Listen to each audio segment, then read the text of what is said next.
Student I am Sudesh Sharma from ASN high school. आज का topic class 8 chapter number 11 force and pressure. Force and pressure, first of all force क्या है? हमने usually देखा है किसी चीज़ को पुल एंड पुश, किसी चीज़ पे धक्का मारो या फिर किसी चीज़ को खींचो, दिस इज़ कॉल्ड फोर्स। पढ़ते आ रहे हैं भाई, 7th क्लास में हमने यही पढ़ा था। अच्छा, बहुत सारी और हमारी डेली लाइफ में बहुत सारे चेंजेस होते हैं, जैसे कि एक ऑब्जेक्ट दूसरे ऑब्जेक्ट से तेज कैसे मूव कर रहा है, कैसे दौड़ रहा है, मूवमेंट कैसे हो रहा है, व्हाट डज अ डिस्टेंस। एक ऑब्जेक्ट ने इंडिकेट टाइम में, यूनिट टाइम में, जितना टाइम गिवन है उसमें कितना डिस्टेंस कवर किया। बॉल रोल हो रही है, लुढ़कते लुढ़कते धीरे धीरे स्लो डाउन, धीरे धीरे कैसे हो गई, क्या इसकी डायरेक्शन में, कोई भी ऑब्जेक्ट है उसकी डायरेक्शन में चेंज, मोशन की डायरेक्शन में चेंज कैसे होता है। मोशन मतलब कि गति, एक स्थान से दूसरे स्थान पर चेंज होना, दिस इज कॉल्ड मोशन। ये पेन ऐसे ही रखा है, इसमें दिस नॉट एनी मोशन, इसमें कोई मोशन नहीं। अगर मैं इसको ऐसे रोल आउट कर दूँ तो दिस इज इन मोशन, मतलब उससे क्या हुआ, सिचुएशन चेंज हुई, यहाँ से यहाँ तक चला गया, मीन इसकी सिचुएशन में चेंज हुई, इट्स मीन ये मोशन में है। It's clear. चलिए भाई, बहुत सारे ऐसे क्वेश्चन हैं एवरीडे लाइफ में, हमने बहुत सारे एक्सपीरियंस भी देखे हैं, जैसे कि एक व्हाट डू मीन, एक फुटबॉल जब मूव करती है वो कैसे करती है, फुटबॉल मूव करती है, मूविंग बॉल कैसे तेज हो जाती है, वाई। हॉकी प्लेयर अपनी मूविंग बॉल को धीरे धीरे, जैसे एक बार डायरेक्शन में दिया, फिर धीरे धीरे स्लो डाउन, फिर तेजी से उसे हिट करता है, कैसे डायरेक्शन में चेंज कर देता है। ओके, कभी मूव करता है, कभी स्लो होता है, और कभी motion change, direction motion change हो जाती है। और कोई भी ऑब्जेक्ट धीरे स्लो मूव कैसे करता है, बहुत सारे क्वेश्चंस हैं, ठीक है।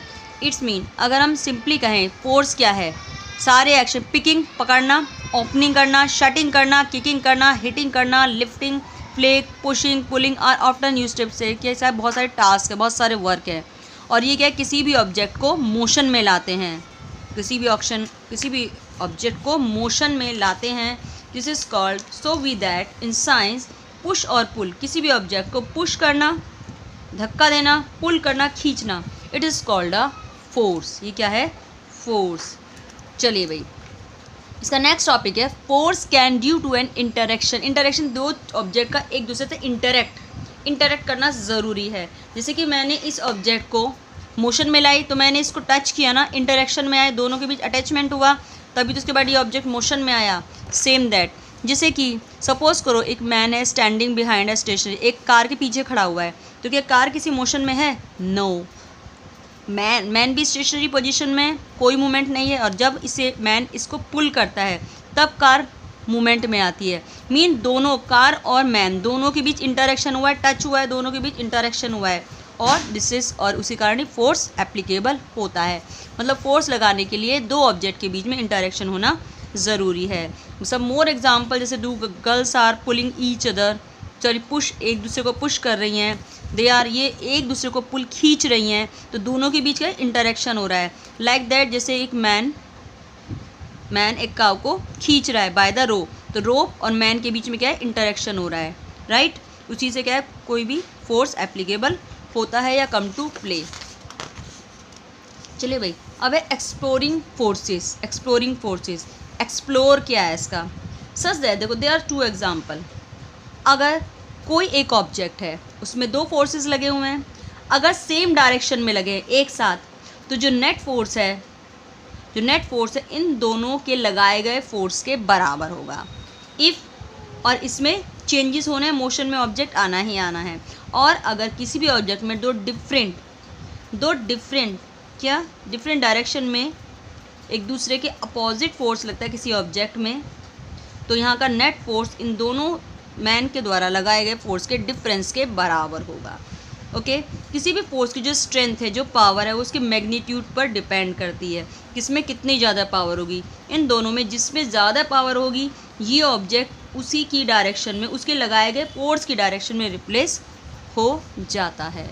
Okay, can force change the state of motion, क्या फोर्स किसी भी ऑब्जेक्ट के मोशन के स्टेट को चेंज कर सकता है? यस, कर सकता है। कैसे, देखते हैं भाई। किसी भी ऑब्जेक्ट पे, इसी ऑब्जेक्ट पे लगाते हैं तो क्या होता है, जैसे कि चलिए सपोज दैट एक प्लेयर है, अप्लाई करता है फोर्स एक बॉल पर, बिफोर बीइंग हिट, टकराने से पहले the ball was rest, ball rest position में है, उसकी स्पीड क्या है, 0। व्हेन, जब बॉल पर फोर्स अप्लाई किया जाता है तो गोल की ओर वो मूव करती है, क्या, ball. Goal keeper dives, suppose करो कि गोल कीपर जंप करता है सेव गोल को बचाने के लिए। जब वो ट्राई करता है मूविंग बॉल को पकड़ता है, ठीक है, तो उसके द्वारा क्या, मैन के द्वारा फोर्स लगाई ना, force applicable by him can stop the ball, या तो स्टॉप हो जाएगी या डिफ्लेक्ट हो जाएगी, हाथ से छूट जाएगी। और अगर गोल कीपर इसको स्टॉप करने में सक्सेसफुल रहता है तो उस बॉल की स्पीड कितनी हो गई, 0। मीन पहले तो स्टेट ऑफ मोशन क्या था, रेस्ट पोजीशन में थी, फोर्स के द्वारा उसे मोशन में लाया गया, फिर उसके बाद फोर्स दोबारा लगा के बाय द मैन उसकी स्पीड को फिर से 0 कर दिया गया। ओके, इट्स मीन हम फोर्स लगा के किसी भी ऑब्जेक्ट की स्पीड को कम, इंक्रीज और डिक्रीज कर सकते हैं। ओके बच्चों, चलिए जैसे one more example, in a game of volleyball के गेम में या फिर क्रिकेट के बॉल में बैट्समैन क्या करता है, बॉल सबसे पहले क्या है, सबसे पहले कौन सी पोजीशन, रेस्ट पोजीशन में बॉलर उसको हिट करता है बैट्समैन की ओर, बैट्समैन हिट प्ले करता है अपने स्लॉट को, एक फोर्स लगाता है बॉल पर बैट से, फिर डायरेक्शन चेंज की ना, बॉल आई, फिर बैट्समैन ने उसको किक किया तो बॉल की डायरेक्शन चेंज हो गई, direction of motion of ball is change.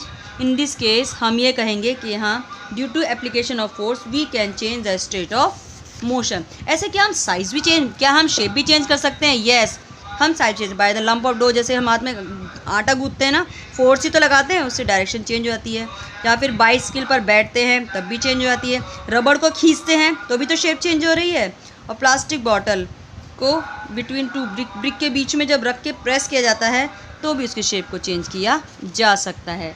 In short we can say force can change the shape of an object and can the state of motion also change. बच्चों आज के लिए बस इतना ही। सितंबर की फर्स्ट वीक में आपके एग्ज़ाम होने वाले हैं, जिसमें आपके ये पूरा सिलेबस जितना कराया गया है और यूलो नोट्स के थ्रू आपको सिलेबस भेज दिया जाएगा, जो कि आपको अच्छे से प्रिपरेशन करनी है। अब तक आपको जितना भी कराया जा चुका है अच्छे से प्रिपेयर करना। ये क्वेश्चन पेपर आपका 50 मार्क्स का होगा जो आपको क्लियर करना होगा, राइट। वही ऑब्जेक्टिव टाइप क्वेश्चन आएंगे जिन्हें आपको टिक करके सॉल्व करना है। Thank you so much, have a nice day.